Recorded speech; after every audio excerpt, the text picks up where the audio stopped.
नमस्कार, news foundation देख रहे हैं आप। आपके साथ मैं हूं ऋचा शर्मा। बिहार के समाजवादी नेता रघुवंश प्रसाद सिंह अब इस दुनिया में नहीं रहे, लेकिन उनकी मौत के बाद बिहार में सियासत जोरों पर हो रही है, बयानबाजी भी खूब हो रहा है। इसी बीच श्रद्धांजलि देने के बाद आरजेडी ने सबसे पहले उनके द्वारा लिखी गई चिट्ठी पर सवाल खड़ा किया। आरजेडी की तरफ से कहा गया कि चिट्ठी में जो टाइमिंग दी गई है वो संदेहास्पद है। अब इसको लेकर पलटवार सामने आ गया है। बीजेपी के प्रवक्ता निखिल आनंद ने ये कह दिया है कि साफ तौर पर तेजस्वी यादव की पार्टी अनपढ़ और जाहिलों की पार्टी है, यहाँ पर पढ़े लिखों की क्या कद्र। इसके साथ उन्होंने आगे कहा कि एक तरफ जहां तेज प्रताप यादव ने एक लोटा पानी से तुलना करके रघुवंश प्रसाद सिंह को पहले ही अपमानित कर दिया, इससे जी नहीं भरा, तो अब मौत के बाद भी आरजेडी सवाल खड़ा कर रही है। ये कह रही है कि जो चिट्ठी लिखी गई है वो संदेहास्पद है। क्या कुछ कह रहे हैं निखिल आनंद, आप खुद सुनिए। अनपढ़ जाहिलों की जमात में विद्वानों की क्या कद्र। जिस तरीके से रघुवंश बाबू उनकी पार्टी आरजेडी में अपमानित किया गया, उनको एक लोटा पानी बताकर तेज प्रताप ने बाहर फेंकने की बात की, जीते जी तो अपमानित किया है। उनके मरने के बाद जिस तरीके से उनकी विद्वता पर, उनकी चिट्ठी पर लोग सवाल उठा रहे हैं आरजेडी के, ये निहायत ही शर्मनाक घटिया बयानबाजी है। इन लोगों को हाथ जोड़कर माफ़ी मांगनी चाहिए। रघुवंश बाबू के आह से आरजेडी नेस्तनाबूद हो जाएगी, ध्वस्त हो जाएगी, बर्बाद हो जाएगी।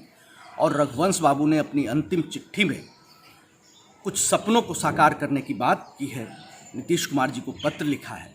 हमारे आदरणीय प्रधानमंत्री श्री नरेंद्र मोदी जी ने उनको सपनों को पूरा करने के लिए कहा है। हमारे मुख्यमंत्री श्री नीतीश कुमार जी ने भी रिजोल्यूशन लिया है कि उनके सपनों को हम पूरा करेंगे। रघुवंश बाबू राजनीतिक दल, विचारधारा, पार्टी, जाति सभी की सीमा से परे एक सम्मानित नेता थे। उनके सपनों को पूरा करना हमारा फर्ज है, हमारा कर्तव्य है। रघुवंश बाबू बिहार के नेता थे। हम सभी उनको नमन करते हैं, उनको श्रद्धांजलि अर्पित करते हैं।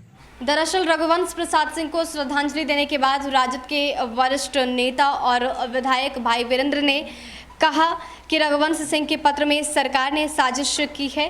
कोई भी व्यक्ति आईसीयू में पत्र नहीं लिख सकता। उन्हीं के पार्टी के एक और एमएलसी सुबोध यादव ने पूछा कि भला आईसीयू में भर्ती इंसान चिट्ठी कैसे लिख सकता है। सुबोध राय ने आगे कहा कि कोविड के बाद रघुवंश बाबू से मेरी मुलाकात हुई थी। उन्होंने कहा था कि आरजेडी छोड़ने का सवाल ही नहीं है। बावजूद इसके ऐसी चिट्ठी पर सवाल खड़ा होता है। सरकार चिट्ठी पर सियासत कर रही। आरजेडी के इन आरोपों पर अब एनडीए के नेताओं ने सवाल खड़ा करना शुरू कर दिया है। तो आरजेडी के इसी बयान के बाद अब बीजेपी का पलटवार सामने आ गया और निखिल आनंद ने साफ तौर पर यह कह दिया है कि आरजेडी का जो बयान है वो बेहद ही शर्मनाक है। सिर्फ वहाँ पर अनपढ़ और जाहिल लोग रहते हैं। शायद यही वजह है कि पढ़े लिखे लोगों की वहाँ चलती ही नहीं है, या फिर आरजेडी हमेशा से ये स्पष्ट करती रही है कि वो सीनियर लीडर का किस तरीके से अपमान करती। रघुवंश प्रसाद सिंह इसकी एक बानगी थी। फिलहाल के लिए इतना ही। बने रहे हमारे साथ और देखते रहे न्यूज़ फाउंडेशन। नमस्कार।